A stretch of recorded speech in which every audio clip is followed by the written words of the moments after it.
Madam Chair, you are live. Great. Good evening, everyone, and welcome to the March 19th meeting of the Annapolis Education Commission.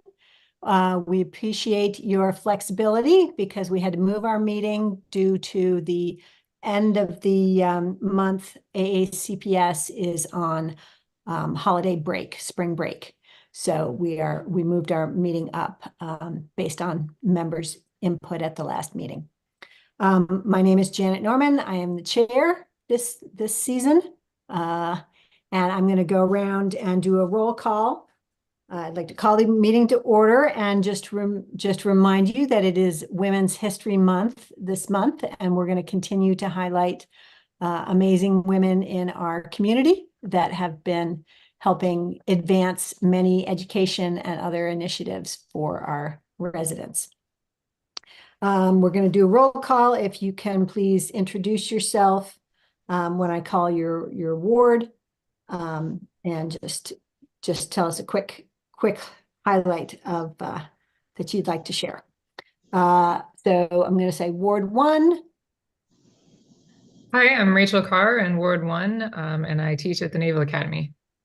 Great, thank you. And Rachel is also our secretary for the Education Commission and does an amazing job. So if you ever have missed a meeting and you want to go back and see what transpired, we had Director Marcus Moore here last month, and Rachel takes very good notes to capture the summary of what's happening in the meetings, and those are posted on the city website for the Education Commission also. Okay, Ward 2. Hi, everyone. I'm Jamie Weaver. I'm previous teacher for special education teacher for Anne Arundel County Public Schools. And I also have children at Germantown Elementary at the moment. What grades, Jamie? A fifth grader, a fourth grader, and a second grader. All right. Yeah. You're going to be there for a while. That's great. Yes, like forever. Only feels that way. Okay, Ward 3. I'm Enid Collison Lee, a retired school teacher from Anne Arundel County, and also had 2 children to go to the Annapolis feeder system. Great, thank you, Enid. Ward 4, our Alderwoman. Yes, Alderwoman Sheila Finlayson, representing Ward 4. Retired educator, past president of the Teachers Association of Anne Arundel County. Great to have you. Thank you.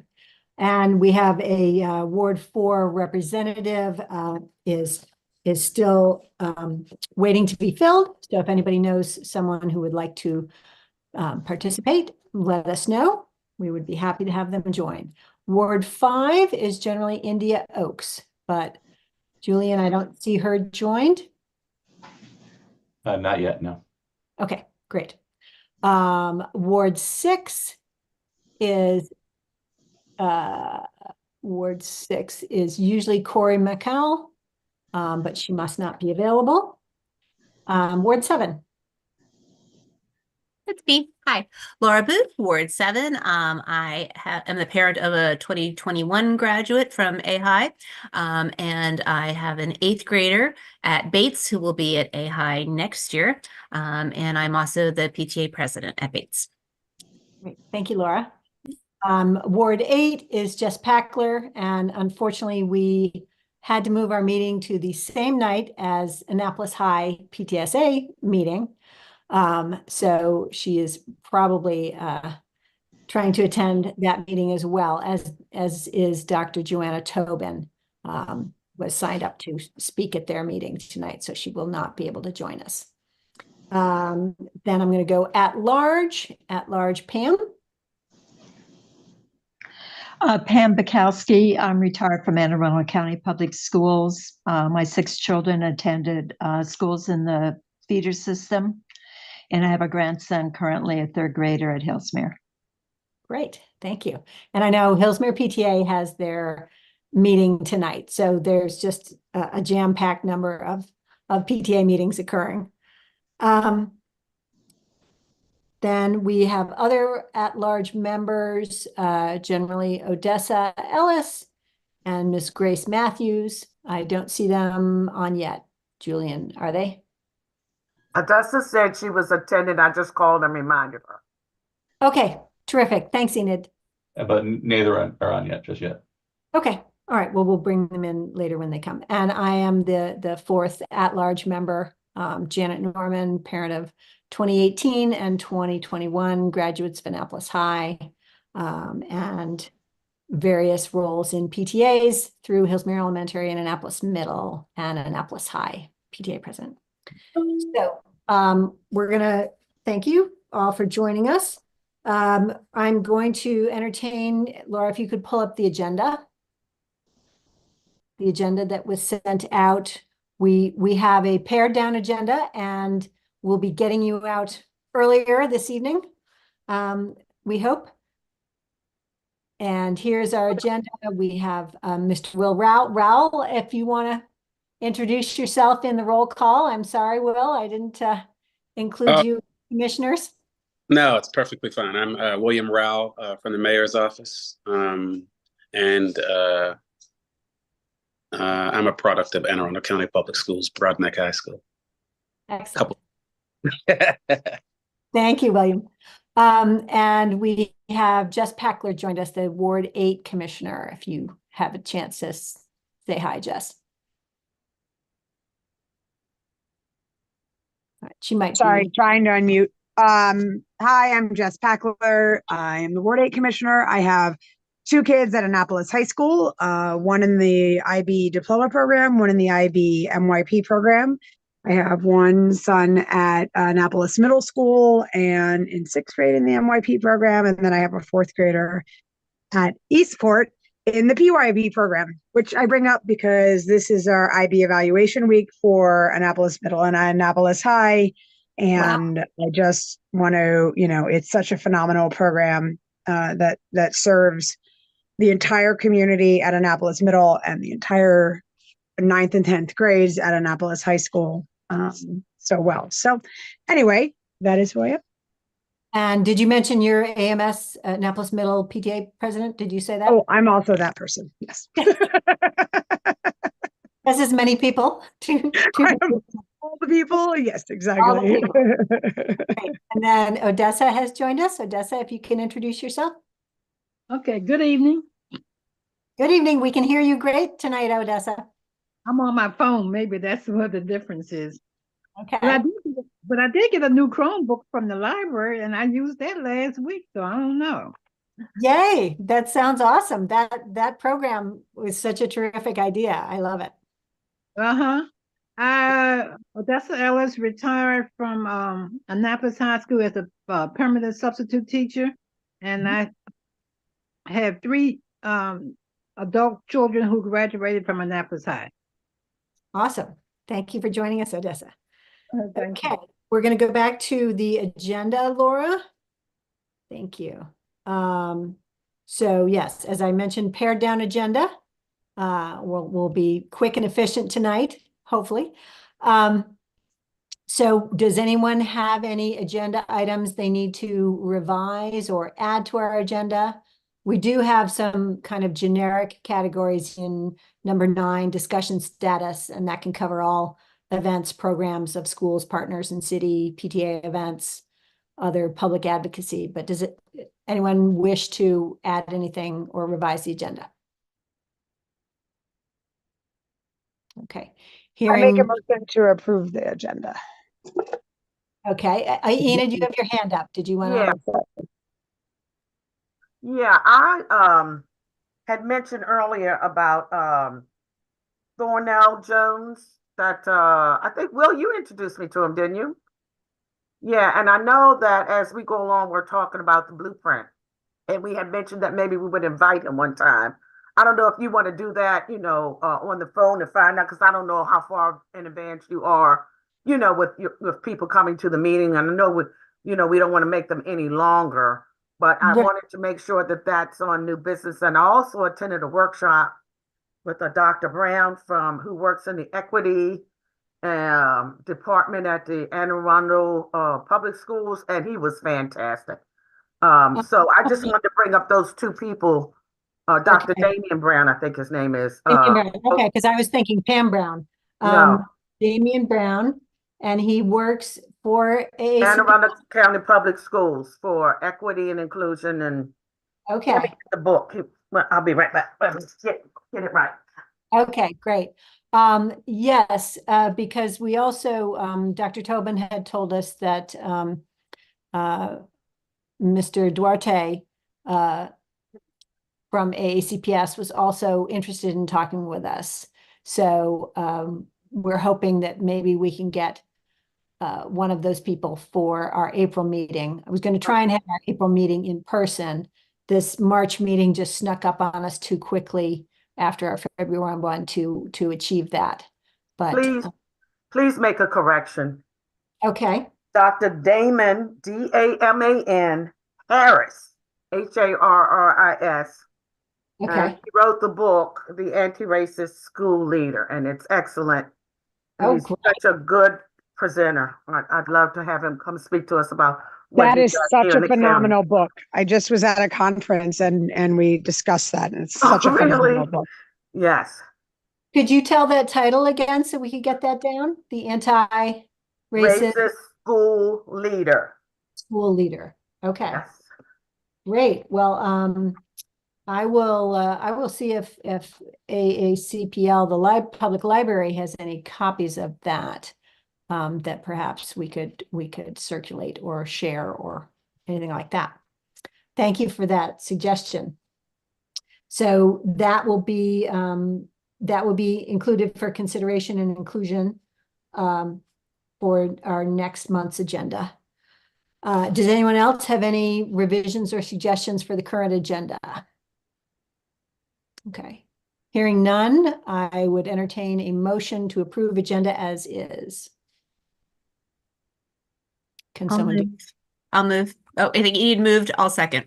I think there Okay. was already a move. There was already a movement on the floor. Yeah. Okay. I mean, Restating. All right. So Enid moved to that and Laura seconded. Great. Agenda approved. The minutes that were circulated from the January 28th meeting.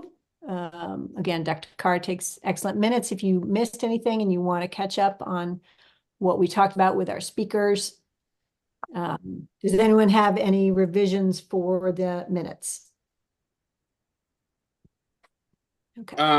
I wanted to, for speakers, if you could consider, I had mentioned, because I wanted to give a PowerPoint presentation today, an update for you all on a lot of citywide projects, City Dock and others. And the request was maybe that the mayor could come on at some point and give you all kind of down on what he's looking at for the next year. Love to. Yes. In your list, in your speakers, you could possibly add him in if you have a chance. Yes. And I'll get with you about our meeting dates, and I know his schedule is probably pretty busy, so we could see which meeting fits his availability. Thank you.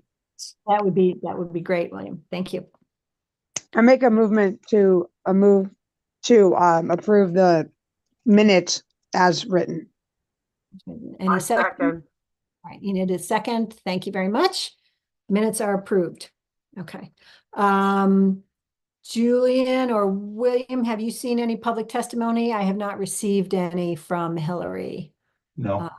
And no one else is joining in the public queue that we have online? Actually, I do have a Regina Brown that just joined. Okay.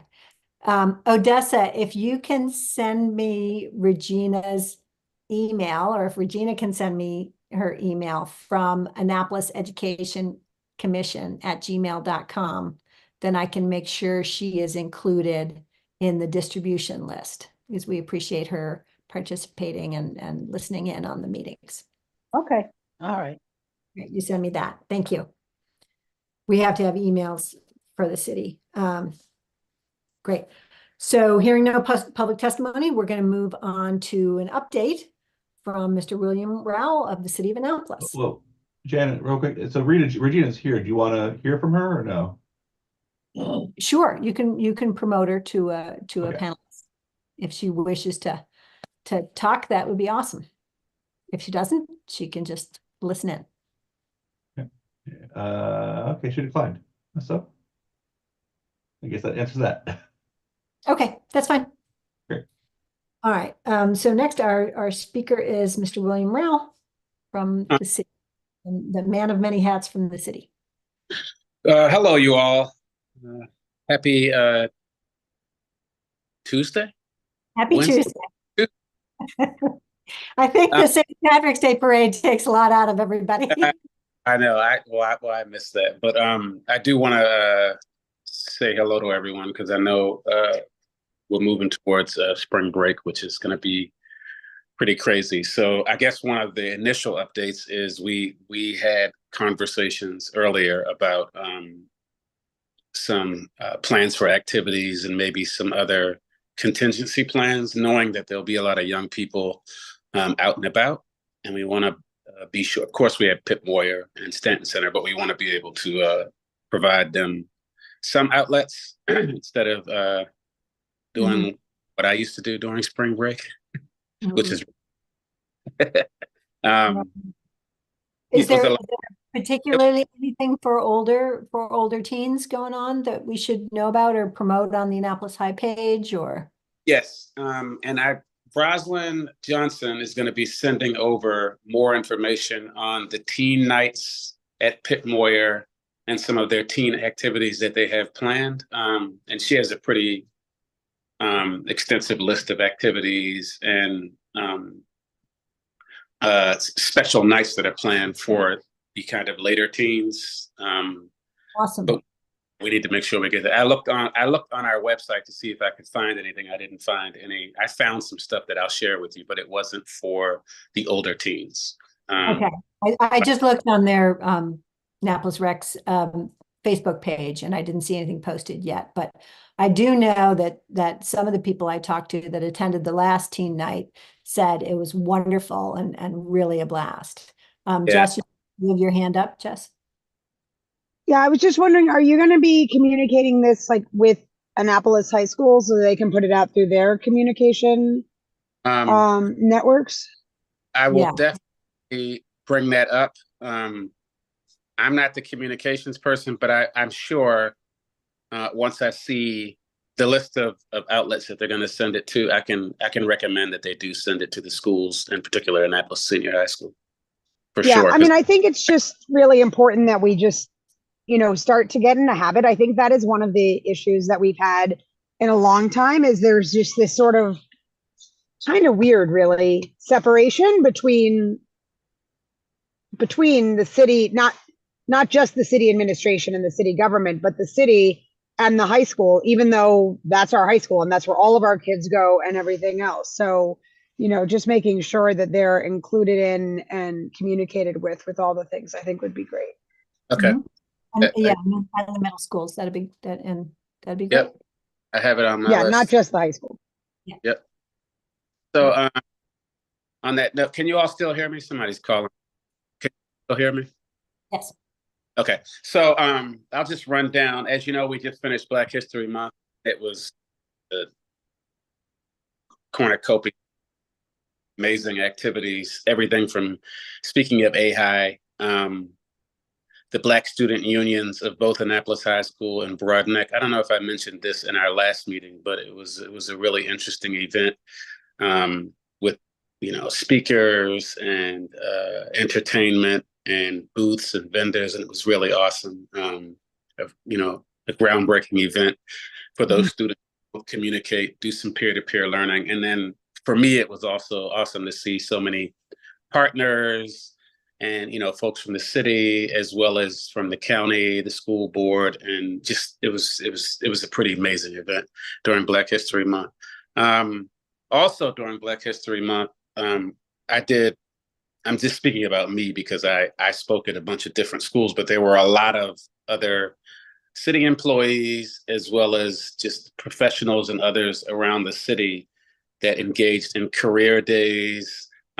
Excuse me, and I did Annapolis Elementary School twice, Annapolis Middle School, and Bates during Black History Month, and it's so enriching, and it's a wonderful opportunity to just connect and really understand why we do some of the work that we do. Really, most of the work that we do is for the benefit of being able to, pave the way for younger people who will one day inhabit all of this, and it will all be theirs. So that was pretty awesome.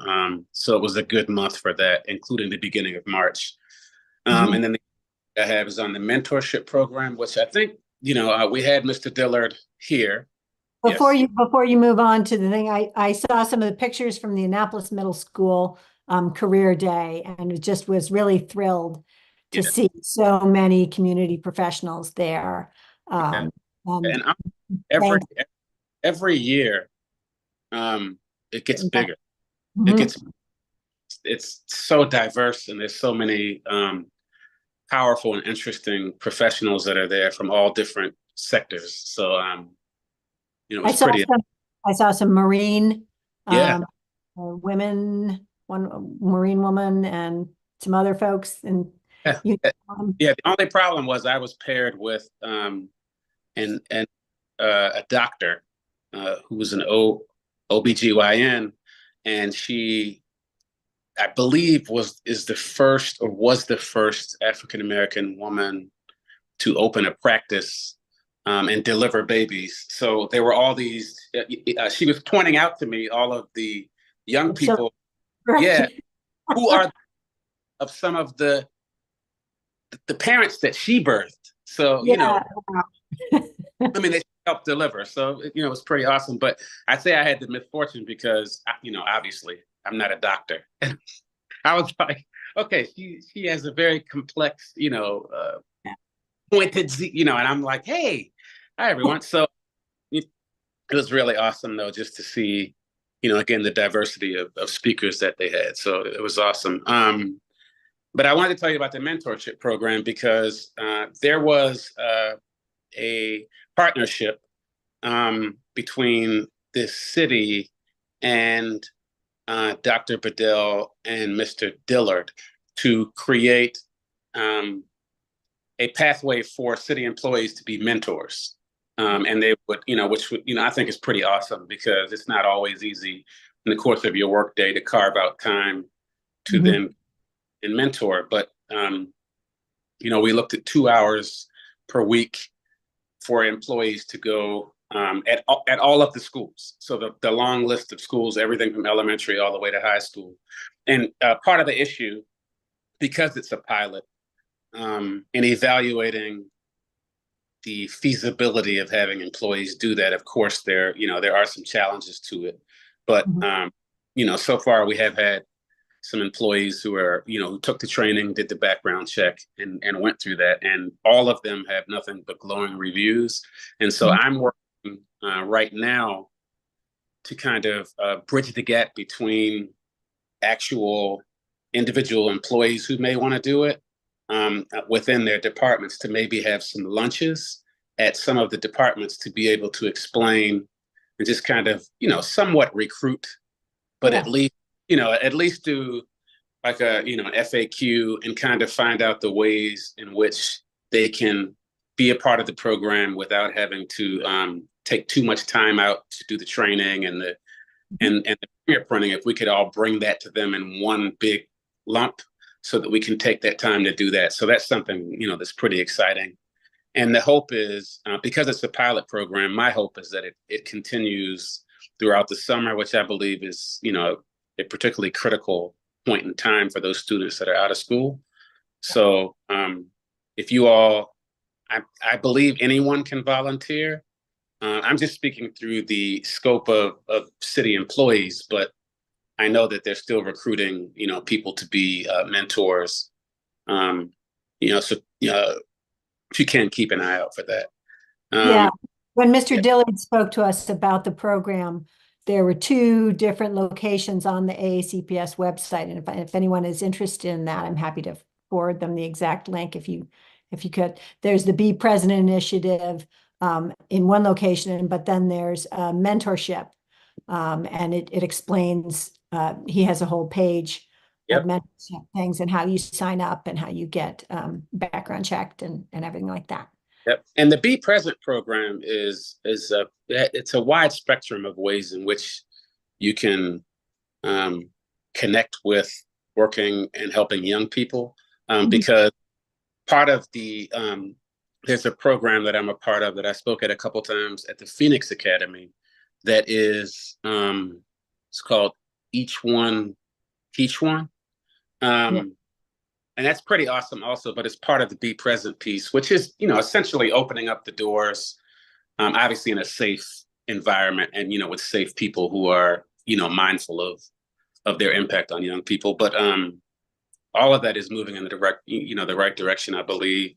But to the point that we spoke about earlier and I hear recurring in some of our conversations in the Education Commission, I think we all need to do better, meaning the city as well as the school, in kind of connecting the dots on that, right? So we can at least let the broader public and those of us who are interested in that know more about what's going on. Because, if not, it'd be a tree falling in the woods,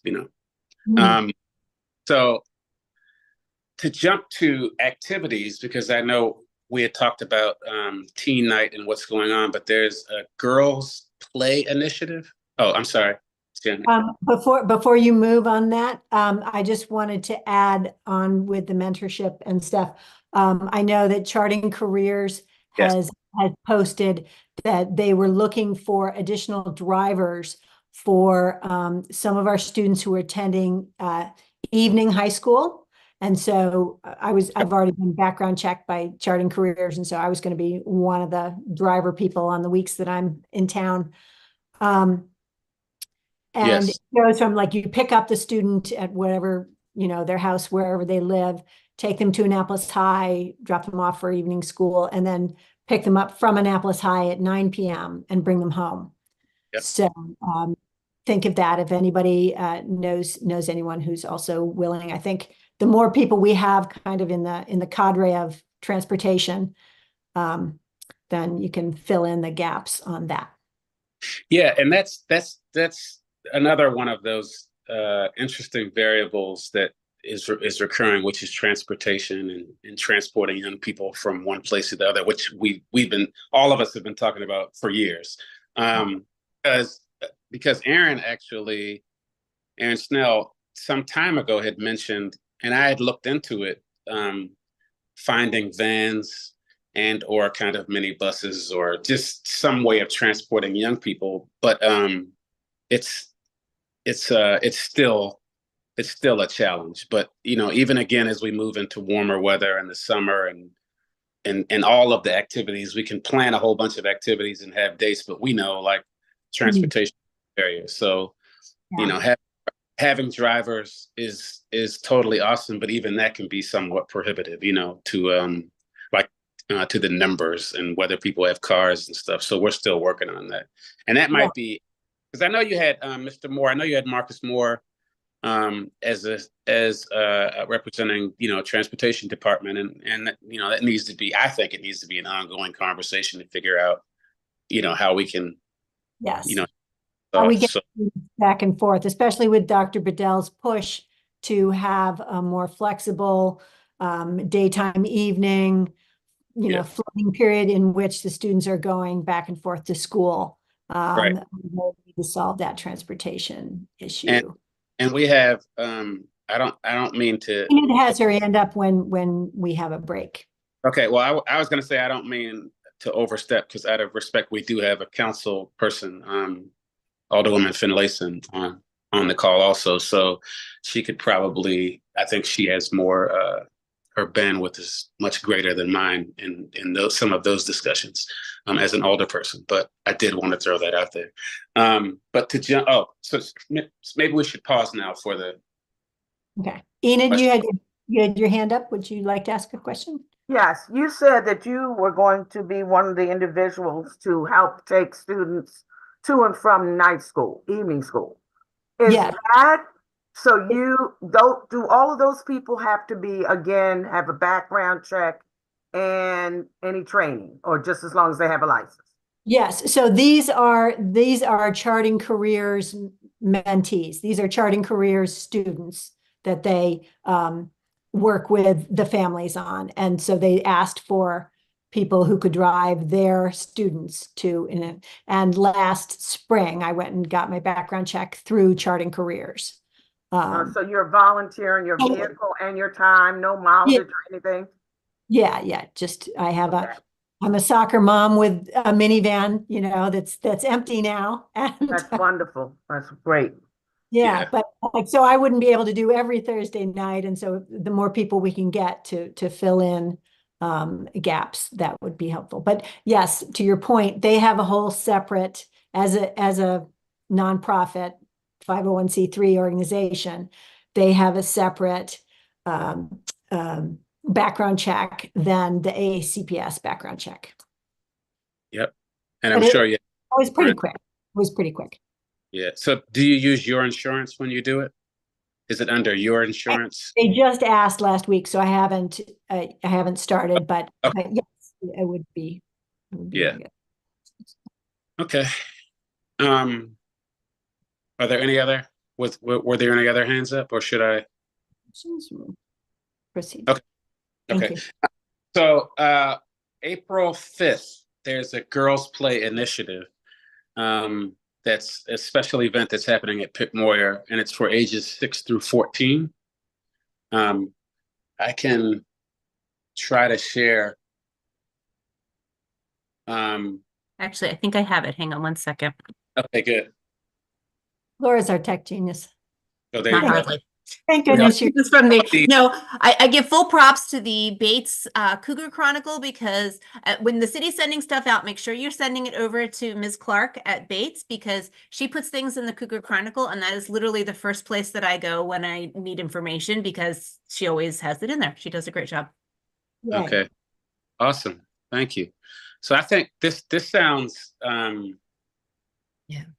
It's like even as we talked about older teens, but even an opportunity to have activities that are geared towards young women, and give them an opportunity to, you know, to Looks be awesome. peers, you know, and you know, I think it's pretty awesome. So I'm so impressed with how much the city has stepped up through the recreation department and under Ms. Johnson's leadership. Like, I'm just looking at all these different programs coming out, and I'm really thrilled.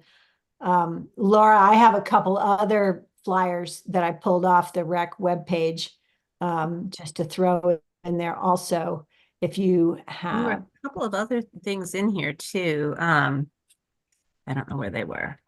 Yeah. There were some other things in here. I don't know if they were the city. I thought there was something else for the city. Is that the Cougar Chronicle thing? Yeah, this is all stuff that's in the Chronicle. And the Cougar Chronicle is the newsletter for Bates. Oh, here we go. Here we go. that was one. Can you go back a little bit? Just one. It's one. Yeah, the which I thought is Oh, yeah. Yeah, it's the county, I believe, but it's maternal health. Yes. With really small on there, and May 2nd at Yep. yeah, 8:30, 5:30 to 7. May 2nd, 7. So there, yep. So May 2nd, it's going to be at Pitt Moyer, and you know, Awesome. yeah, we do have, obviously, you know, we have our numbers in terms of infant mortality, and Mhm. just, you know, that's the beginning of it all. I don't need to mansplain, but but I think Yeah. You're right. It's important, and thank you for drawing attention to Health it. outcomes. Yep. Yes. So- all right. So I don't want to belabor. I'm going to hurry up with my time, but I wanted to run through. As you all know, we had the we all survived St. Patrick's Day parade and the whole Yes. thing, all of that, as you Did- mentioned. But, Did we but have Longest do you have parade any- I think I've ever seen in Annapolis put on. it was something Oh, else. do you happen to know how many people come into Annapolis for that? It just seems like so No. many tens of thousands. Yeah, it has to be. I mean, I don't have any numbers, but I do know that even on my block, people Airbnb'd, like people left town and rented their houses out, so that just for this past weekend. So I'd imagine it's a pretty big number. Mhm. But I wanted to tell you that this month is the sock burning's coming up, the 23rd. You all can find the calendar of events on the website, but I just wanted to throw a few out. And of course, I'm biased, so some of them are going to be more things that I'm excited about, like the MLK parade. Yes. MLK parade is coming April 13th. April 13th, okay. Along with it, there'll be an African diaspora festival and celebration that's going to be on Calvert this year. So you'll have the parade route, you'll have, downtown and everything, but you'll also have on Calvert Street an outdoor kind of market, fun, family area that people can attend. And, there'll be flyers for that. Because I think we have another meeting before that, I think. Yeah. Is it at that park right across from? No, the street's going to be closed. So it's going to be, it will include the park, but it's going to be on the actual street as well. Oh, okay. Terrific. That's a lot more room. Great. Yep. And then we have an MS walk April 14th, that Sunday. And then April 14th is Earth Day. We'll have Earth Day events all around the city. Obviously, one of our huge things from the mayor's office has been, and our council is focusing on resiliency and being able to provide sustainable mobility as well as sustainable options for people who live in communities, whether it be through trees, tree planting, and also what we also throw in there for Earth Day, or what I throw in there also, is the environmental justice part of providing water access and just being mindful of spaces and environments in which people live. So a large part of that is also us partnering with organizations that are helping to kind of bridge the gap between the focus downtown and the downtown area when we talk about Earth Day and environmental issues like sea level rise and some other things, but also remembering that all people are impacted by all of these things. And so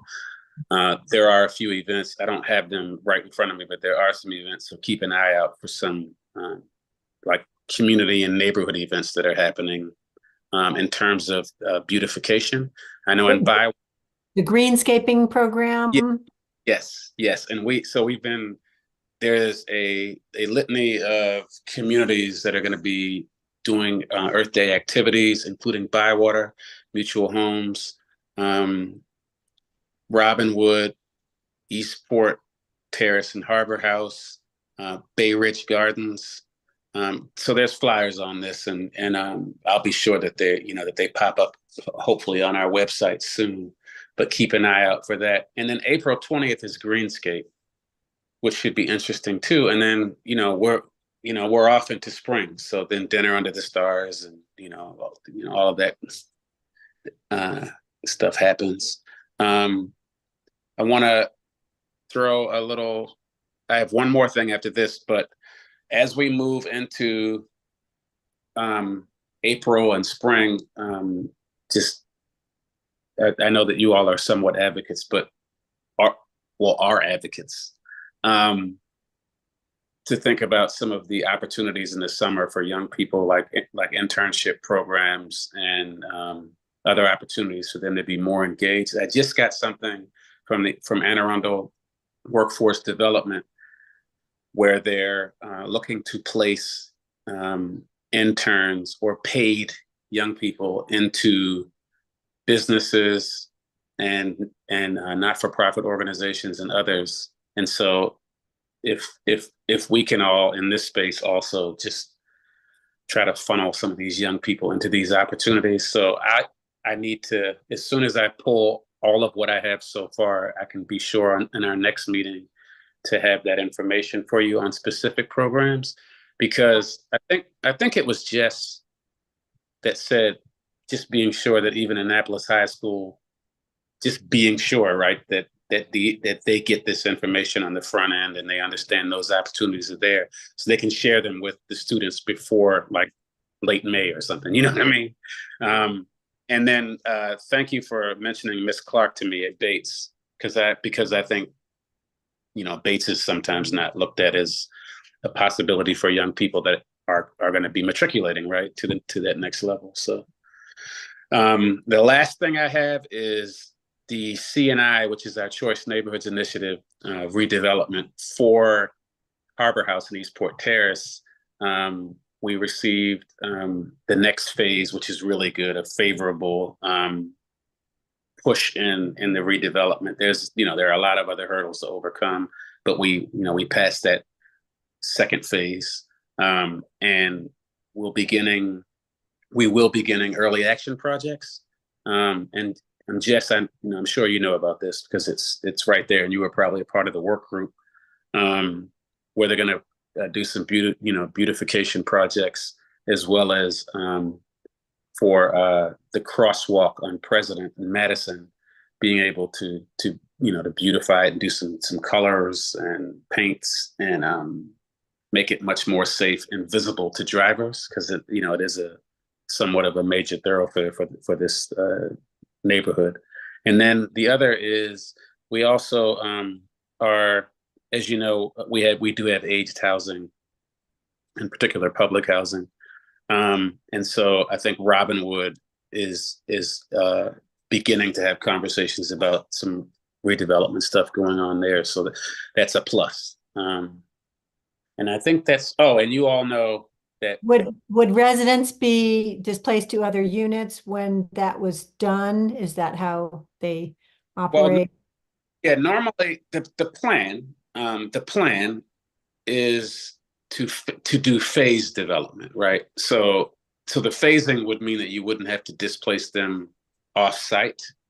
That you would be able to kind of move them around within the property so they're not displaced, or students don't have to figure out how to get to school and all that kind of stuff. So we've learned in some other instances where that creates some hardship on the part of residents. And then the other thing is because the redevelopment plan is sprawling. I mean, it's going to density and some other things. There's more opportunity to build, even where residents aren't currently housed, just to be kind of keep them together and there as long as possible, and then phase them into the new units that are built. And it's going to be mixed income housing. Nice. That sounds great. Yeah. Excellent. All right. I have a couple more things from, Laura, if you could pull up from the folder. I put some flyers about the sports leagues from Annapolis Rec, and Rec and Parks. But they had like 3 different listings of sports leagues available. Jess, I don't know if you're involved or knowledgeable about the baseball league. And then they had a youth soccer league for the spring. And they also had, what was the third? They're announcing their summer outdoor basketball league that it said it was new this year. Youth basketball league on the outdoor courts at Truxton. Those in here. I see a bunch of stuff for STEM and set sail. Was I able to grab those? Maybe not. I just see set sail from the STEM. Okay. Oh yeah, and if you go on the website, the actual summer program guide is and you can thumb through it page by page. I'm learning stuff even as I'm sitting here. Thank you. And then the other thing I meant that you reminded me of something, which is now it's completely skipped my mind. Have you all had the director speak in the meetings yet? No, she came in last year and introduced herself when we had Dr. Bedell in person. She had just, started like 2 weeks or a week before that. She would be good too on that list. She would be terrific. We just have to agree on our dates and get a chance to meet people and know what date we're on. That would be great, but there's just so many new youth programs that people might not be aware of because they didn't happen previously, or they Yep. happened in season or something. So this this Oh, well, spring also- soccer league and things like that. so I'll send those around. I'll send those flyers around from the Education Commission so that you have those individual flyers and you can pass those on or print them out and put them up in any community centers or at your school bulletin board or wherever else you want to help advertise that, so that your Facebook forums for particular schools or PTA nights, so that the parents are aware of it. As you know, and we all know, the overload factor is high. And if the 1,200 marketers haven't gotten you in your email, you might not see the particular flyer that you need to sign your kid up for something that keeps them occupied and going in a positive way. All right, I need to be quiet now, so I'm going to end off with, I failed to mention that, and I only said it because I got my letter about AARP. So I'm going to be, pretty soon I'll be a proud card-carrying member, but we're planning a senior prom. Oh, It's going to be on the top of the garage, the new Hillman garage. a senior prom. Yes, a senior prom. That's awesome. Yeah. And then April 7th, we're screening at City Hall. It's a bike-focused movie night, and it's a full-length film about the bike culture in the Netherlands and Sweden. And there's a film short that's also going to show the mayor and members of the city council's trip to the Netherlands, and what they observed and what they experienced in terms of transforming a city like Annapolis from a car-focused city into a more walker or pedestrian, bike culture. And that's going to be, and then there's a panel of speakers afterwards to talk about kind of some plans and best practices and things of that nature. So I wanted to let you all know about that. Seating is limited, and there's bike groups that are going to be coming. So I think there's a way to RSVP if anyone is interested in that. But I mention it here because it would be awesome to have some young people as well, some students or some diversity beyond what we normally think of when we think of Right. People that ride bikes all the time. I'm out of shape, so I don't do it as much, but Right. I remember my son used to have to ride his bike to driver's ed class on Chinquapin. And we lived where the reserve at Quiet Waters is right now. So he would have to go down Forest Drive to Chinquapin, and it was always a little hairy, but made it.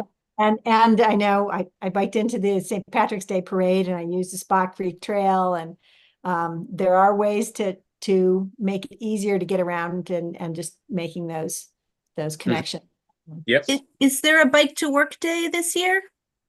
Yes. I don't have the date on it, but there certainly is. Okay. That's usually in April or early May. Oh, yeah. So I was saying that's got to be coming up too. I think it's in April, but I will double check to find the date on it. And because normally, Will, while you checking that out, can I ask a question, please? Sure, Vanessa. Okay, I was at some of those planning sessions over at Harbor House for their renovation. And one suggestion that my sister and I made was that they need to put a health center in that rec department, or have a visiting nurse or somebody to come in. yeah. So was that considered at all in the planning? I don't have the answer for that. Right now, I don't have an educated answer for you, or an informed answer, I'll say. Well, May I answer? Ms. Ellis, there is a health and wellness van that goes to the community every Wednesday. I don't know the designated hours. The last time I was there, it was probably afternoon, maybe 1 until 4. They've been going there for about a year, maybe even longer. But every Wednesday, they are at near the parking lot by the pool. And on Thursdays, they are in Ward 4 near Newtown Drive corridor, Woodside Gardens. So we have a complete health van in at least two of our communities every week. Is that community services, or is it? I mean, is it the county? It's the county's health Okay. department's van. Thank you. It's a huge you bus, so they absolutely- have all the facilities within. Okay. Okay, Sheila, you're absolutely right, because I've been there twice myself to that van. Thank you for reminding me. Excellent. Yes. So the answer to the Bike to Work Day is it's May 17th. Okay, thank you. Yes. May 17th. Yes. It's always a fun event. Yeah. And what we usually have, well, the city has a meetup at Arundel Center, and then everyone bikes to Susan Campbell Park, and then disperse from there. So it's more of a symbolic ride, just enough for me. Any more than that, yeah. So May 17th. Okay. Thank you. I would like to add, when my older son did we had students from Denmark come over as part of the International Baccalaureate Exchange Program. And they came to Annapolis High for a week. And then the following spring, the Annapolis High students went over to Odense, Denmark. When they were in Odense, they biked into school every day with their host family things, because school was not 5 miles outside of town on a major highway. So if we, keep in mind that we want to include many of these European design and walkable city design things, and our downtown is walkable, and I know we're making progress on sidewalk improvements and things in other corridors along Forest Drive and stuff, but we have a long way to go to make safe biking accessible. I am one who has given a broken tailbone at the Market House 30 years ago, trying to cross there on my bike. So we still have a ways to go and talk with our transportation system and our planners and make it a safer system for everybody. Yeah, and I have to throw this out in this conversation also, because that's one of the things I also think about our disabled community, and those who might have trouble, even our sidewalks and some of the bricks and some of the other things, like even just walking is tough. Yeah. But I do think that all of those incorporated into some of the initial plans to make it more walkable and and bikeable. So any feedback is always really good in that process also as a consideration. Yes. Yep. I welcome all the commissioners to, send input. We've had really productive conversations with Eric Lashinsky and other city officials who, want to get the input as they make plans better for. Yep. Thank you all. Excellent. Thank you. Wealth of information. Yes. Anyone have any questions for Mr. Rowell now or later? All right, great. I think that leads us nicely into the concept of the eligible riders policy. So as I sent out a little while ago from the Annapolis Education Commission Gmail account, I was contacted by Ms. Grace Wilson of ACPS. She's one of the staffers in the Policy Legislative Services Office. And she helps staff the Board of Ed has their policy review committee, their policy committee, for which a subset of board members are on that. Laura, I don't know if you can pull that up. I know that Ms. Melissa Ellis is on that. Dr. Joanna Tobin's on that. I think the student member of the board, Eric Lynn, is on that. And maybe one other board member. So she told me that they will finally be likely examining the eligible riders policy, which dictates the distances from school before you are provided bus service. This is what the Education Commission was asking for them to look at. And many of our community members, we've had public testimony for several years from folks across the spectrum of schools who've asked for an examination of, can we get a bus provided for distances less than 1.5 miles for middle school, which is the current designation, and 1 mile for elementary students. If you noticed, I noticed that we are not having the snowy winters we used to have when my kids were younger. We are having rain most of the winter nowadays. And so you don't get a nice walk to school day, you get a lot more rain. And our kids are soaked or not going to school on days like that. We have teachers reporting that they have many fewer kids noticeably on pouring rain days when kids are excited to walk 1.5 miles in the rain. Or if they get there and they are soaked, maybe they're not learning as well because they're sopping wet. So I would, Jess, if you have anything to add to that, because you were instrumental in describing the issue that is affecting our student attendance. But that policy is either going to come up for the April 2nd meeting of the policy committee, or there's an additional April 30th meeting of the policy committee. So I will let you know as soon as the agenda comes out, but let's start preparing and sending testimony and persuasive reasons in to our Board of Ed members, and our CAC liaison. Latika Hicks is our CAC liaison for the Annapolis middle and high school level, to help build that case of why we need it for our Title I schools to have a revised distance policy. Did you want to add anything, Jess, to that? Or are you off wrangling chipmunks there with your children? Laura, did you have anything you wanted to add on that? No, I did attend the meeting with Dr. Bedell at Bates 2 weeks ago. I don't know, that was the day that my car wires got eaten by mice, so I'm a little foggy. I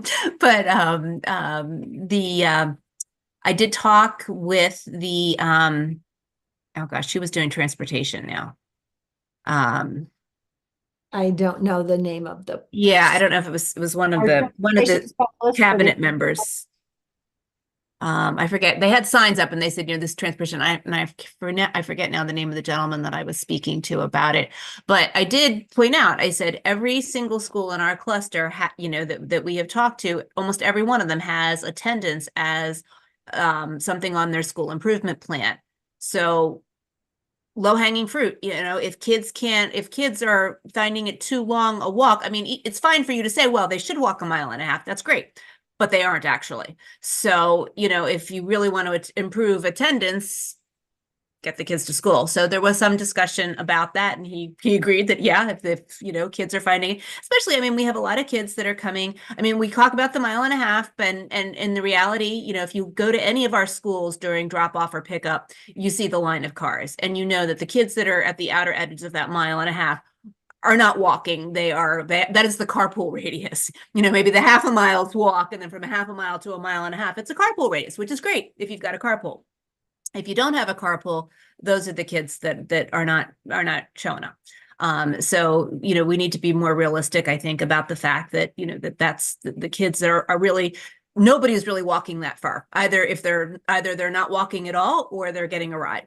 Or they're choosing to walk on a nice sunny spring day. I mean, Right. my son used to walk home from Right. Annapolis. If you don't have an umbrella, if you don't have an umbrella, you don't have a raincoat, you don't have a dry pair of shoes to change into when you get there, you don't have a dry pair of clothes to pack in your backpack, or you don't feel like taking a backpack filled with dry shoes and clothes and stuff once you get there, that going to school and sitting in wet clothes all day is not even remotely appealing. And, we've got kids carrying Chromebooks and stuff. A lot of them are just carrying the Chromebooks out in their arm. Can you imagine? I mean, we've been talking about the damage to Chromebooks, and now that's why they're going to this new keeping the Chromebooks at school policy, because kids carrying them back and forth is really, they've are exposed to a lot of damage. Now, some of that's obviously from being dropped or whatever, but obviously carrying a Chromebook in the pouring rain for a mile and a half, I have a hard time believing that Chromebook's going to be, super functional once it gets there. Right. I thought AACPS gave us the figure that Chromebook damage replacement was costing them $4 million. That was an unofficial figure that I heard from one of the principals in our cluster. So yeah, I mean, it's a lot. Part of the issue, as far as I understand, is that they also weren't really keeping track of which kids had which Chromebook.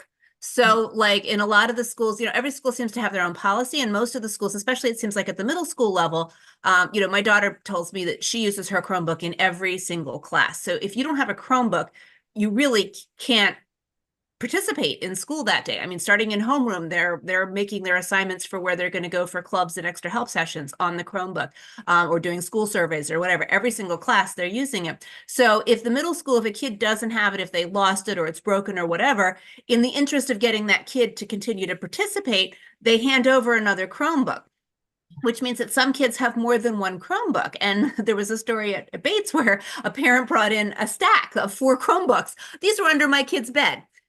So there's not a good tracking policy, I think, in place. And I think that's part of what's happening, why the costs have gotten so much higher than expected. So I think I was concerned about the new Chromebook policy, but I think from what I've heard from schools, they think it's actually will be a better thing, as long as, because there will be Chromebooks at school for kids to use, and the kids that need Chromebooks for home will have Chromebooks at home, but they won't be carried back and forth. And so maybe they won't suffer as much damage there. And it sounds like there'll be a better accountability system for which Chromebooks go home. The only thing I want to, or which go home with which students, the only thing I think we need to keep an eye on is they talked about there being an insurance policy that parents could purchase. Obviously, we want to make sure that none of our lower income families are being charged for an expensive insurance policy that they also can't afford, as well as Chromebook repairs that they can't afford. So I think that's something we need to keep an eye on as they iron out the new Chromebook policy. Sorry, Great. Off topic for transportation. No, that's okay. Thank you, Laura. For Jess, you have your hand up. Yes, I am simultaneously attending the PTSA meeting. And actually, while we were talking about transportation here, we were also talking about transportation at the AHI PTSA meeting. And some of the issues, especially at AHI, where at AHI, the walking radius doesn't even matter because, there is 99% of the people live outside the walking radius. And one of the things that I brought up, and I think it's worth trying to see, is the school system purchased a number of smaller vehicles to make up for the gaps in transportation last year. And those are owned by the school system, and they have drivers within the school system. So could Annapolis cluster possibly be a pilot program at, the middle schools and the high schools at the very least, to go around and, pick up kids who have maybe doing a late run to school, or, because the thing about Annapolis High School is if you miss your bus, that's it, right? If you miss your bus and your parents are already gone to work, or you miss your bus and, you don't have alternative transportation, then you've missed a day of school, whether you wanted to be there or not, right? So if for whatever reason you've missed your bus, that's it. So I just wanted to put that out there. And then Before you I- move to that point, yeah, and I just want to reiterate, so last year, at the beginning of the year when we had bus problems and stuff like that, so our recorded chronic absent rate for Annapolis High was 40.1%. 40.1% of our students missed more than 18 days of school. So this year, Mr. Dykstra and Mr. Mosier gave us the figure that it was back down into the like 30.2 or 30 something %. But still, close to 1/3 of our students are missing more than 18 days of school. And many of them, it's, transportation exacerbates that problem. Right. I mean, if for what, I mean, there are a billion reasons you might miss the bus, some of which are completely out of your own control, right? It's not just because you overslept or something. So, and Will, I don't know if Will's still on, but if that's something that, I know we've talked about transportation lines being extended, and that would certainly be helpful. If we had public transportation to and from the high school area, then that would make a huge difference. If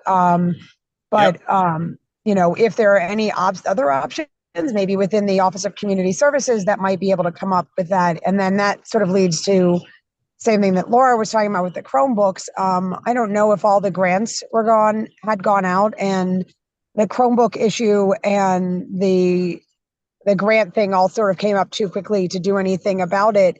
But if there is any way the city of Annapolis, if there is still grant money within that community services available, like if everything didn't get granted, maybe there's some way to look at doing an Annapolis only version of what the county public libraries did.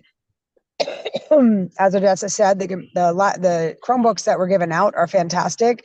And the thing about the school laptops is, excuse me, is that they are the school laptops and they are within the school policy.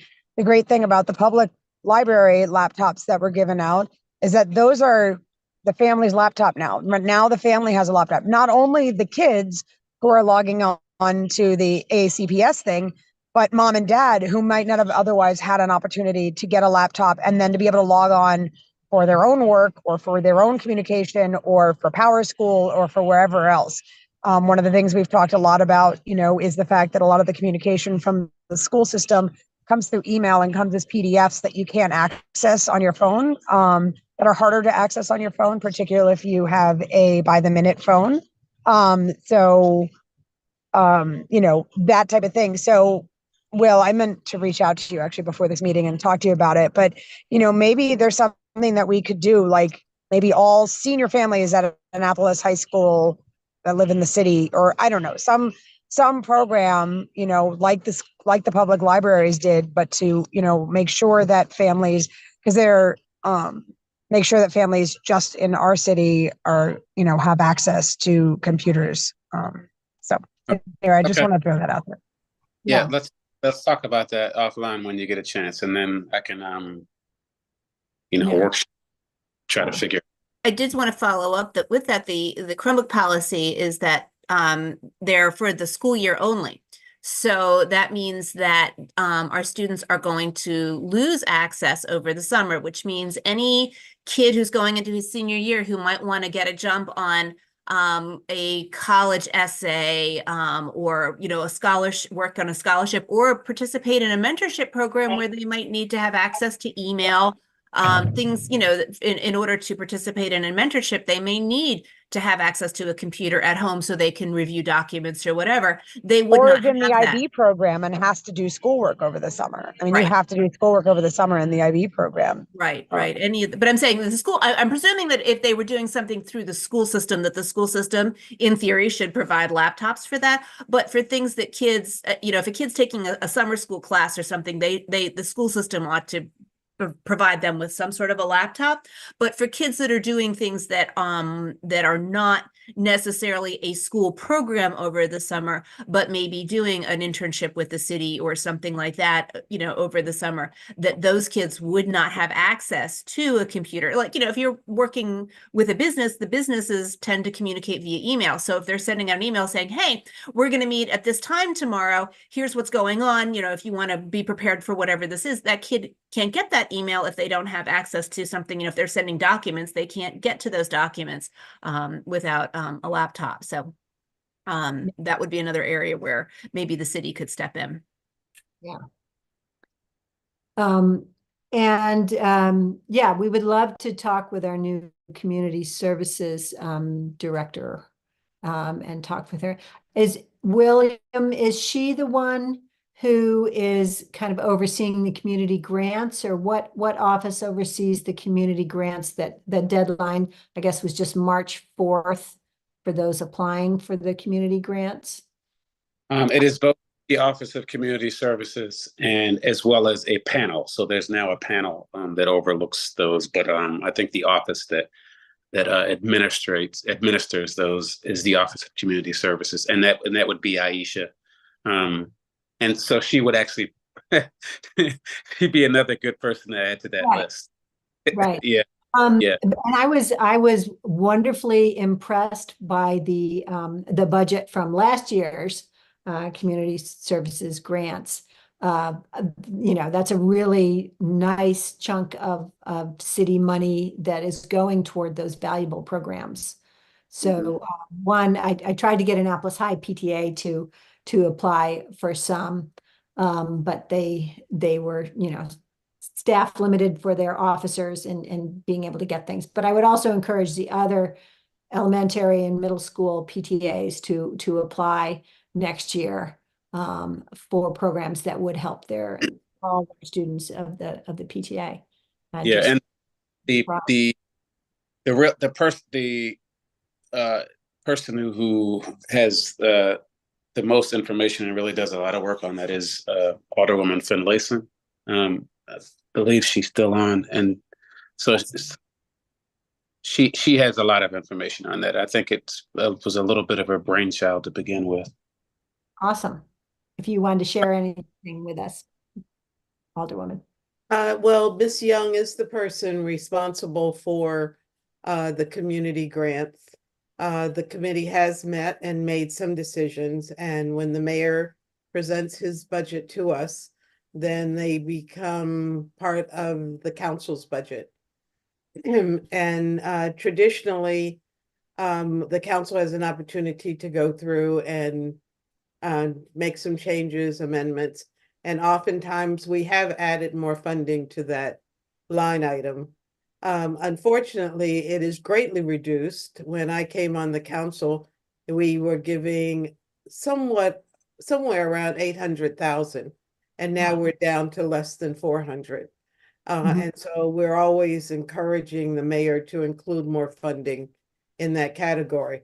The number of organizations has doubled in the last couple of years, and there's well over 52, 53, I think she said, of requests. And of course, we can't make all of those requests, but it's always been my interest to give everybody a little something, especially if they don't have another funding source. That's such a wonderful program. Thank you. When does that, do you know when the budget comes to you from the mayor's proposed budget with those grants? It'll be the first week of April. First The week, first okay. meeting in April. Great, around the corner. So they're done. I talked to Ms. Young today, and the committee has already made their recommendations. The committee makes recommendations, and then the mayor just attaches those recommendations. And as I said, then they become the purview of the council. Awesome. Well, I know our education-oriented partners are probably, waiting, eagerly anticipating all the good help that the city provides so many organizations. So thank you. They do have them broken down into various categories. Education being one, health and wellness another, recreation another, and I'm sure there's one or two others. So they are always looking for organizations that fill a void that doesn't already exist. Yeah. Yeah. No, that's terrific. Love to hear that. Odessa, you have your hand up? Did you want Yeah. Yes, I don't quite understand the Chromebook policy. So all Chromebooks have to be turned in. The students have to turn the Chromebooks in, right?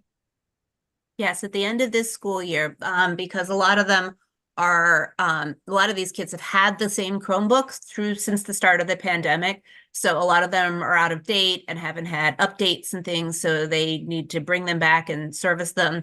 Also, Chromebooks just, they're not the most durable. I know my daughter's missing one of her keys off hers.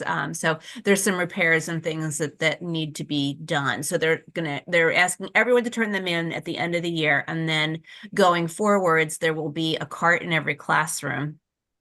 So that students at the start of the classroom, like they know I use Chromebook 3, so they'll just go in and grab Chromebook 3 on their way into the class, and then during that class they will use that Chromebook and then put it back on the shelf at the end of the day.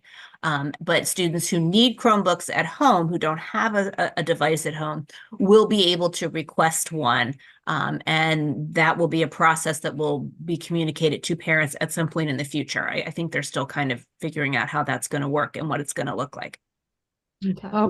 Starting September when school reopens. Then. Right. So the kids would have no devices over this summer. And I do think that, as we get closer to the end of the school year, we should consider advocating that at least our seniors, our high school students have access to Chromebooks over the summer for any type of summer camp or class camp, internship, or even just, preparing for the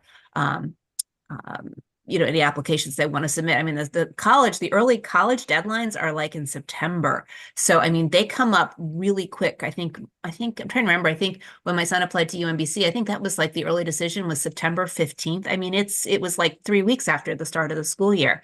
So kids really getting requests in for their teacher recommendations. I know the IB students have 14, a checklist of 14 things. And they need to have access to Naviance, which is the online program that all the applications and stuff go through. Like if you're doing the common application, you can log in, and it's a very, depending on, like, the University of Maryland one was ridiculous. I mean, there was the College Park it was very, very detailed, and it takes a lot of data entry. Like they ask, I think at one point you had to basically enter your whole your high school transcript by hand.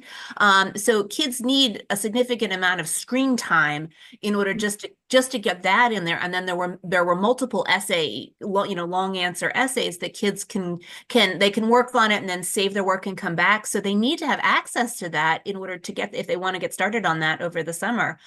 Because there's just, if they wait till the start of the school year, when they're also starting, the school workload, they're not really going to have as much time. Yeah. Laura, would you think it would be wise for us as a commission to reach out to Ms. Davis, our regional find out what the formal policy, find out what and maybe for our follow up with some of these concerns. So that students can access those in the summer. Yeah. Okay. Action item. Rachel's action items keep me posted what I'm supposed to remember when I read them afterwards. Keep us honest and organized. Thank you, Rachel. So our next, in the item of public advocacy and budget, Alderwoman mentioned the city budget coming at them in the proposed budget in April. There will also be the county budget, which is now in the hands of the county executive, having passed out of the Board of Education's proposed budget to the county. County executive is planning what they would like to recommend. And this is the phase where our advocacy and our emails to the county executive and the entire council could be very, very useful and helpful in providing a rationale. I know the Board of Ed had put in that cost of living larger COLA that Dr. Tobin told us about. And they know that the county is, not fully possibly on board with that and could use some encouragement from the education community about that. The county has to shift all priorities of all the agencies, and if they hear from us with justifications, that would be very useful. So I will send around a listing of our county executive and county council emails if you would like to comment on proposals in the school budget that you would like to see funded by the county council. Should we consider as a commission putting forth a motion with our, these are the issues, these are the things in the budget that we are urging you particularly to support? We could do that. We won't be meeting again until, I know the county executive delivers his budget usually to the council by like May 1st or the very beginning of May. And we would be meeting April 24th, unless there was some problem, Jess, with the April 24th meeting. I think you mentioned there might be something about that one, but so I wanted people to get that out, messages out before early mid-April, just so we can influence the county exec budget. I can't attend the 24th. It's the second day of Passover. I don't know if that affects anyone else, but I can't personally attend the 24th because I have a meeting, an event. Okay. But otherwise, I think we're gonna keep that April 24th date. Okay. In that same agenda item, there is a mention of online safety communications. And I just wanted to say that members of the commission have reached out to Dr. Tobin and also Ms. Davis. Has Ms. Davis been contacted about online safety, Jess? I did not personally discuss online safety with her. I spoke to the school and I spoke to Dr. Tobin about it. Okay, spoke to your school directly. Correct. So the public schools are trying to help parents. They ran a program at South River High School geared toward younger students, can teach your 4th and 5th graders smart internet habits. But we are having concerns about what apps are being used at the high school and middle school level when teachers recommend, if you're not familiar with it, the vast majority of communications for club events at Annapolis High are all done through Instagram. There are other sharing apps that students and teachers are using for class purposes that may have vulnerabilities that expose, our children to unsafe practices from others, threats from others to their safety. So we want to get a handle on how the school system is handling that when teachers might use something that's not authorized by the school system, or how do they do that? Dr. Carr, we were wondering, Laura was saying that UMBC uses certain apps like Discord or something for class communications, and I didn't know if there's particular apps at the university level that are being used, or if you have your own internal system. Well, I mean, I can say at the Naval Academy, the Google Suite is sort of the supported tool. And I think that's what many people use is Blackboard as well. I mean, sort of an older legacy system. But, those are sort of cross device. I certainly haven't heard of anyone using Discord. Yeah, my son was at UMBC. Every class pretty much had a Discord server, and I was just talking with a friend of ours who's in art school. She's down at Ringling, and she said that literally every single class they use Discord for everything because it's so they do a lot of collaboration. So like all the any collaborative artwork is all done through Discord, and so we need to know if students are doing online collaboration, which I will say, I think, they're going to need to learn how to use online collaboration tools because that's the world they're going into. But what tools are we using, like, with it through the school system? And if they're asking students to use external products, is there a way that we can, make them a safer option, especially for like our younger student, like middle school? I know we had a meeting last week at Bates. Our guidance department gave a really terrific presentation to the Bates PTA about online safety, and we had some really good conversations that came out of it. And one of the parents pointed out that there was actually an assignment from one of the foreign language teachers that was to do something on Instagram. So, if parents are said, hey, in the middle school level, the teachers want to meet the kids where the kids are, which makes total sense. But at the same time, if you are the parent who's like, no, you can't have Instagram because I'm concerned about the safety issues, now the school system is putting you in a situation where your kid has to use Instagram or take a 0 on their homework. So we were concerned about, and I did ask the principal, and she said, no, there isn't really a policy coming down from AACPS about what sites teachers are supposed to use or not use, or any of the social media, how they're using them in lessons and things like that. Jess, you have your hand up. Thank you. Yeah, and I just want to follow on with that is, it is a significant concern. Obviously, you do want kids to learn how, to use age appropriate and various platforms, but at the same time, there are plenty of collaboration platforms that are used by school systems and are vetted by school systems. And AACPS right now, I think, is sort of behind the times by not having recommendations.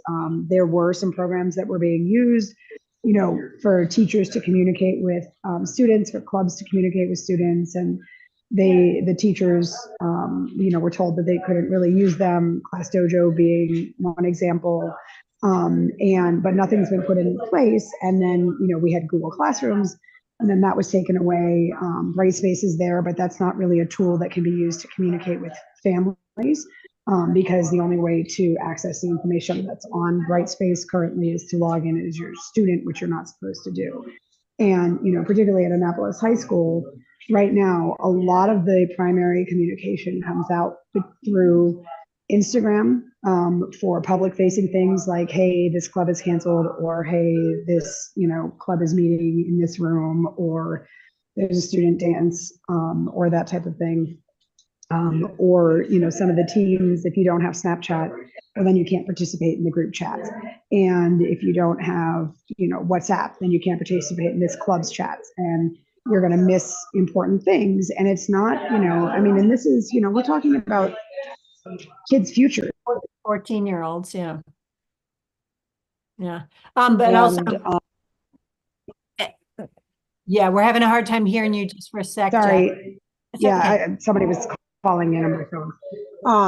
So anyway, it's, some of these things are really important for kids' futures. If you miss an NHS meeting because you don't have Instagram, that could be really important, right? And so I think, it's something that I think we all need to advocate for the school system to find a platform that allows clubs to communicate with students, clubs to communicate with parents. If they want to meet students where they are and use Instagram as a backup, that's fine. Or use, whatever else as a backup, that's fine. But it can't be the primary thing. WhatsApp can't be the primary thing.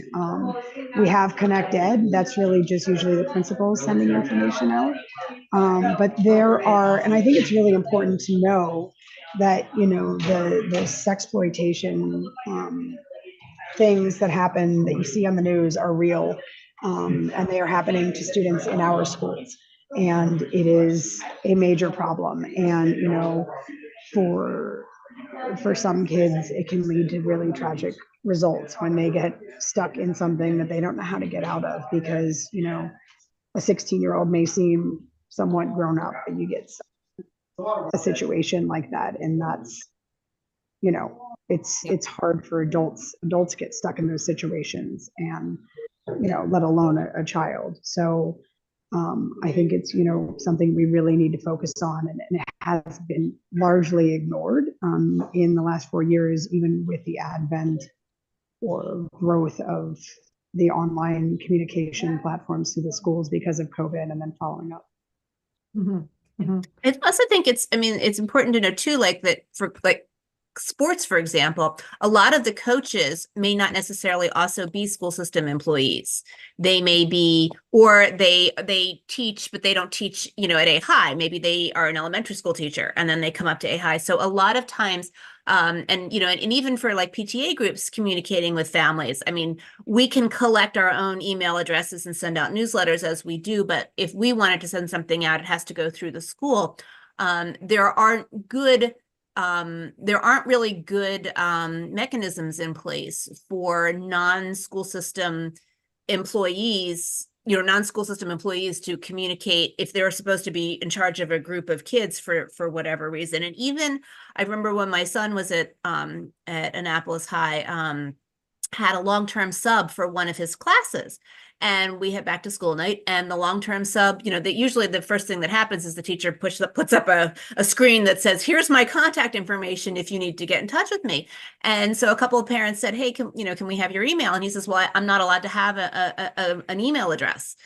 The school system would not give a long-term sub an email address. So if you had a question about Algebra 2, you were supposed to email the head of the math department at A High, and then this person who, you know, presumably, you know, had loads of spare time, as all of our teachers and especially our department heads have lots of time to respond to extra messages. And so he was supposed to, you know, get the answer and then respond back to the parent, which just was ridiculously cumbersome and made no sense to me. So other communication issues. Yes. Okay. Jess, do you still have your hand up, or are you good? No, that was from before. Okay, that's great. All right. Thank you. So I will follow up and just write a request to Ms. Davis and ask her, you know, what is currently recommended and being used at the high school and middle school level, and how they see improving safety there for our students. Moving on to the category of school partner city events, and one of our partners is the county. And I would like to mention the program that I sent you an email about next Monday, March 25th from 6 to 8 p.m. Come join us at Maryland Hall to honor our own Enid Collison-Lee and other amazing women leaders of Anne Arundel County at the Michelle Obama Awards for the county. It's Enid, we are super proud that all your decades of contributions in so many different fields have been recognized this year, and we're all very excited to you know, see that recognition that's coming. I'm going to read to you the description for Enid's contributions. Enid Collison-Lee, a native Annapolitan, is a passionate advocate for equity, diversity, and inclusion through the lens of education. With over 40 years of experience as an educator within the Anne Arundel County Public School System, Enid remains dedicated to the transformative power of education. Despite her retirement, Enid is actively involved in several scholarship committees that provide scholarships to minority students pursuing higher education. These include Delta Sigma Theta Sorority Incorporated, the Annapolis and Anne Arundel County Morgan State University Alumni Association, and First Baptist Church of Annapolis. She is also one of the longest standing commissioners on the Annapolis Education Commission. Yay. As the Education and Community Chair of the Kunta Kinte Heritage Festival, Enid takes on a role of ensuring that a variety of health, financial, and educational resources are available for both children and adults. from early in her career when she served on the Special Olympics Director of Anne Arundel County to now serving on the Instructional Professional Development Committee of the Maryland State Educators Association and Teachers Association of Anne Arundel County, TAC. It is apparent her commitment to fostering a diverse, equitable, and inclusive educational environment is unwavering. So, Enid, we all want to thank you from the commission for everything you've done and you continue to do. And Thank you so much. Passion. It was at one of those conferences, the IPD conferences, and I just learned so much. I'm just a lifetime learner. So thanks to everyone. And what was the name of the conference? It was an instructional professional. We bring teachers in and help train them. And we focus a lot on equity and inclusion. Right. Congratulations. Thank you, Will. Very well deserved. So there's approximately 11 or 12 or 13 women total who are going to be honored that night. And so Tony Strong Pratt is also honored from our Annapolis community. And we're very thankful for her efforts. And so many of the women. Is that the one that Dr. Gillens from the Office of Equity? Yes. Yes. And Ellen Moyer, the past mayor. Ellen Moyer and Janet Owens, the previous executive. So it's going to be a really wonderful night. And I hope you all can come join next Monday, 6 to 8 p.m. Maryland Hall. So does anyone else have any city? Oh, Laura, can you bring up a couple of things from the Navy STEM activities? The Naval Academy's STEM programs sponsors a number of summer programs, and I just want you to highlight some of those so you can see, talk about them in your communities. There's a STEM educator training. Rachel, I don't know if you're familiar with this at all. There's 2 different sessions, and one is this DODEA, which I'm assuming is Department of Defense EA something. And then one is a general. So I'm not sure what the distinction between those 2 weeks are, but for their middle and high school educators to discover and test ideas at the Naval Academy. Oops, there you go. Oops. Hang on a second, I lost it, sorry. No worries. You're in 2003. I know, somehow I clicked somewhere. That's okay, March 19th, there we go. There we go. That's the one. So there's a general one that is a different week, general session, July 15th, 18th. So talk these up with your educators at your school. A lot of the teachers drive in from different areas and they might not know what's happening at the Naval Academy during the summer if they have the opportunity to take advantage of or not. I know they're busy, but they might want to learn about those. There's also another, Laura, in that folder, there's another thing. There's Naval Academy summer sessions going on. They do occur before Anne Arundel County schools are completely out of session. That's an HTML file. It's not opening. Let me see if I can find it online. No worries. But just keep an eye on that. They have a sea perch trials going on April 6th for middle and high school students. They had a girls in STEM program, I think was that early March or something, where they invited girls to come in. So there's a lot of innovative programs at the Naval Academy that we need to remember to include and encourage people. This is I brought the website up. Thank you. Yes. Yeah. So rising 11th graders and 10th graders, June 17th to 21st. And these are really great opportunities for people to try out, kind of seeing what it looks like to live at an academy. for a session. And it really, you get to see the resources and the facilities and meet professors. And Dr. Carr, I don't know if you've met any of the if you've met any of the summer session students.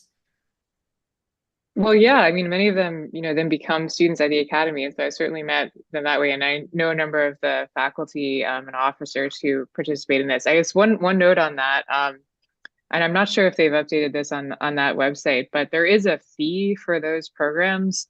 However, and when I first looked at it, this wasn't on the website, but I got this information from the organizers. Once you apply and are accepted, the fee would be collected after that. There are scholarship opportunities, so there are ways to get that fee covered if it's not possible for a family. Awesome. Awesome.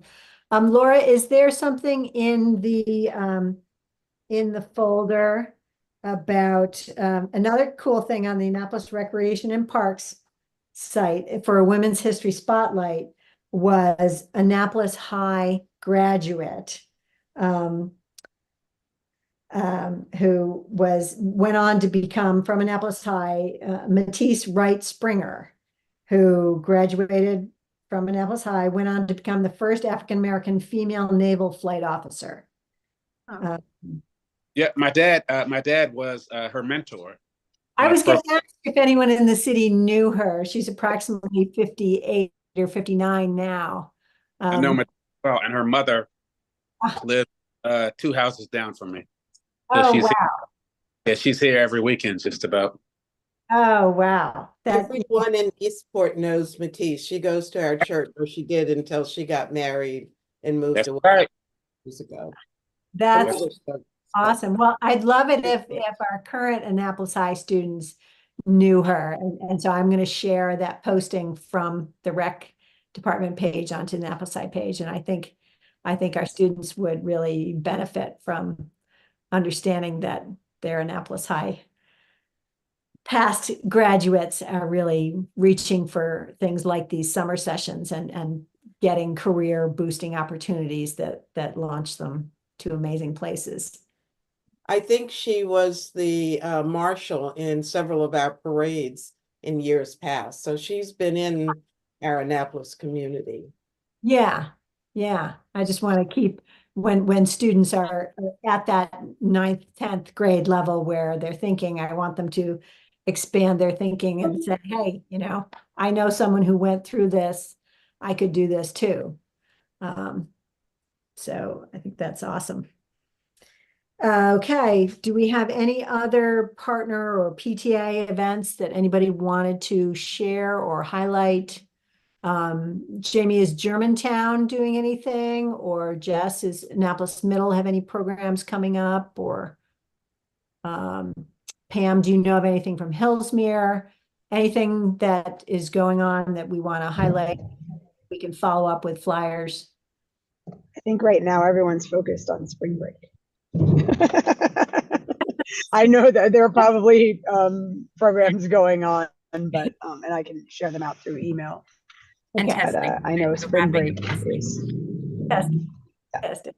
Yes, I'm sure. Germantown Germantown doesn't have anything at the moment. We're finishing up like spring or clubs, winter clubs. And we just did our 5th grade Italian dinner for 5th grade promotion just happened. But other than that, I think we too are just getting ready for spring, and I will find out if there's anything else going on. Great. Actually, Jamie, when you said that about clubs, we do have the baseball, and that's through ARPD, and that is the ARPD is doing a rec baseball league, and it's really easy to join, and they have scholarships, and you join as a team. And so we're trying to get as many of the schools to try to put together some teams as a club. Eastport will have, and so the Eastport Skipjacks will be playing like they have in the past years. Tyler Heights is hopefully going to have a team, and we're just, Yeah, and Jess, I did pass on that information to our community schools leader. So she said that she was going to look into it, but I haven't heard back anything yet. Awesome. Love to see those opportunities. I was just looking through the Not Chronicle something again. that's been happening for a while. Yeah. Oops, I'm Laura, gonna- something from the Cougar. Well, Base- yeah, we were talking about social media, and there was something else coming up at South River, but this is for adults on April 8th at A High. It's the Annapolis High School and the Organization for Social Media Safety. So I don't, we were talking, I know the flyer that we had up earlier was from South River, but this one, Right. this little closer to home, April 8th. Okay. Can you forward that Cougar Chronicle to the commission email, and I'll be able to extract that, and we make sure that our Annapolis High parents see that. So yes, put that on your calendars. Yeah, and if any other leaders, want to join that, because not all of our parents can make these events, but if we know about what's being presented, we can help our families get the resources and get the help to figure those things out them also. On the subject of communication, that's actually something that I've also been advocating for and pushing for is, we're 4 years past COVID. We know how to use hybrid. It's not that hard. We don't need to be, nothing, it doesn't need to be perfect, but there's no reason that, all the public meetings that are held at the school, at the schools and principals' coffees, etc., shouldn't either be held in a hybrid manner so that parents who, work and can't leave their work, but may be able to listen or watch online are able to, or that they can follow, that they can watch it later on video, even if they can't participate, they can watch it later on video. I just think that's really important. And I think it's something that, we should consider trying to advocate for as much as possible, because right now there's a lot of lost information that, because a parent coffee happens at 10 o'clock in the morning, and, you can't make a parent coffee at 10 o'clock in the morning. When Mr. Gelinas had his coffees online, no matter where you were, you could make that coffee. And that was, great. I mean, there's obviously something to be said for in-person meetings, but there's also something to be said for meeting parents where they are, or actually, I wanted to use India's term that she shared, meeting supporting adults where they are. And I also think that's a term that we should use all the time. Meeting supporting adults where they are, and making it as easy for them to participate and, be a part of the thing. You can't complain about the lack of supporting adult participation if you don't make it accessible for them to participate. Mm-hmm. That's a great point, and we could ask Ms. Davis about that and how to increase that. I do want to report one happy note that I read in the Annapolis High PTSA minutes, that they reported back that concerns about the bathroom issues at Annapolis High. I wrote in about the lack of locks on bathroom doors, and the principal had the maintenance people go through the whole school. And apparently now they are having a desk outside of bathrooms, so that if students see behavior that is unsafe or prohibiting proper bathroom usage, that they have some adult stationed at a desk outside of bathrooms. I haven't been in the high school to see how well that's working, or if anybody has heard about that, but I'm glad. I know it's been an ongoing discussion topic among Annapolis High parents for improved bathroom situations. Enid, did you have a question? Yes, we also discussed last month the problems with the bus and marijuana smoking on the bus. And that really stayed on my mind, because I'm thinking, if that's occurring and you have a bus driver, maybe an elderly bus driver or whatever, because they're trying to get as many as they can. And suppose that affects the bus driver, and they become disoriented or distracted. That really bothered me. Have we heard anything about how that's to be? I mean, the bus driver can report this. So why is it not, I don't understand why nothing's being done. I don't either, Enid. I have not received any what I would consider adequate answer, adequate resolution. I don't feel like, forcing my kid to ride a bus that smells like weed just so he can report a specific time that, he smelled that on the video is a great idea. I mean, if it's an ongoing constant problem, then it's something that, I don't know whether it's the city police. I don't know if it's the transportation department. I don't know who should be taking care of that. I'm pretty sure that marijuana is illegal for most of the children that ride that bus. And I don't understand why it's not being taken more serious. Mhm. Something has to happen before something's done, I guess. I mean, I will add that, Dr. Carr, if we can add that to our action list of me writing Ms. Davis from the commission and asking what potential solutions are for those particular bus issues. how many buses have cameras now? I thought majority of them did. Is that not so? I can ask, I don't know. I think the majority do. But, part of the problem, and this is what I said when they said that, we had to go have a specific time so they could look at the camera, is that a lot of time it's the odor, not necessarily the action, right? So, and it's maybe something that's not caught on the camera. So I think that's part of the issue. Mm-hmm. Corey is with us now. Corey, if there's anything you want to add in the discussion, just unmute yourself and we're always happy to have your input.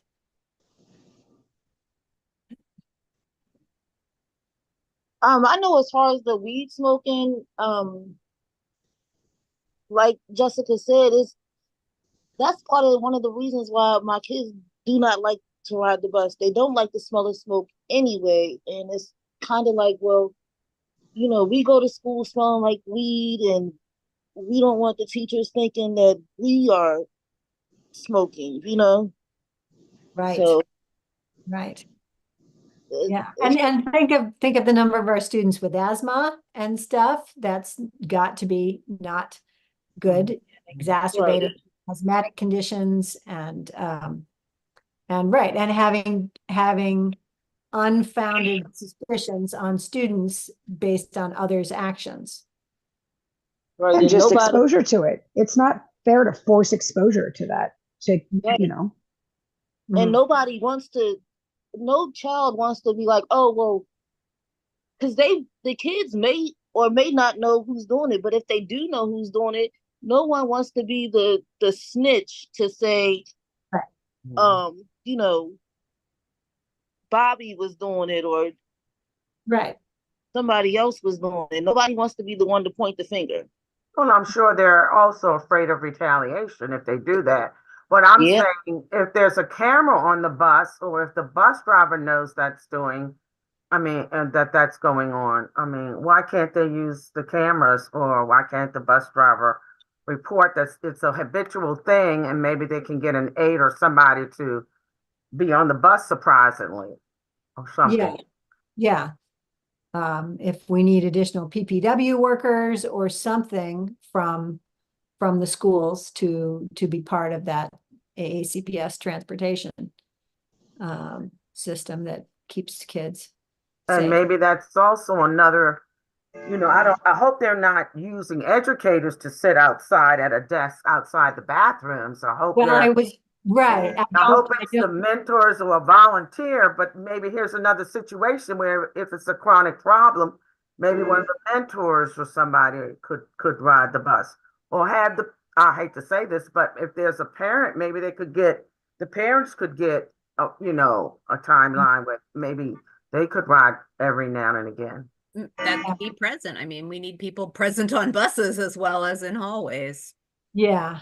It's a hard job to ask supporting adults to do. That's probably not the most fun duty. And I don't know how many Be Present volunteers we have already. So I recognize that it's a hard thing to get volunteers, and we might need, you know, paid staffers who are paid to do these difficult roles.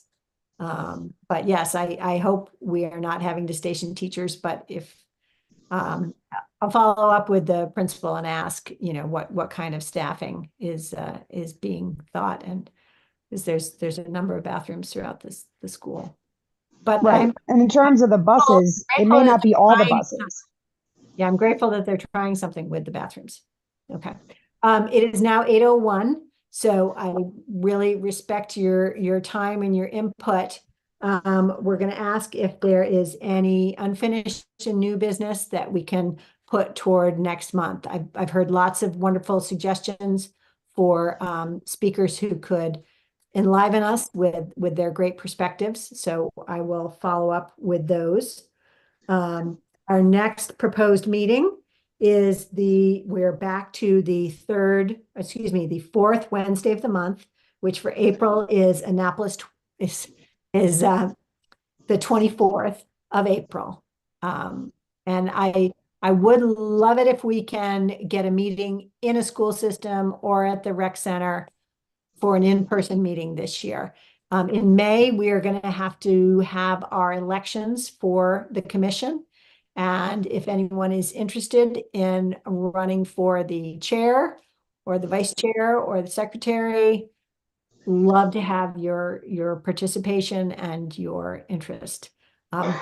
Please send an email to Annapolis Education Commission at gmail.com and nominate for those positions. They're all open, and we'd love to have new blood contribute. So if anyone else doesn't have any new business we need to add to next month. Okay, hearing none, I am going to make a motion to adjourn the meeting for tonight. I second. You need a second. All right. Thank you, everyone. Motion Thank passed. And we appreciate all you're doing for our students in the cluster. Thank you, everyone. Please stay connected. Please continue to send us information of what's going on so we can distribute it to all our supporting adults and our schools. Thanks very much. Thanks, everybody.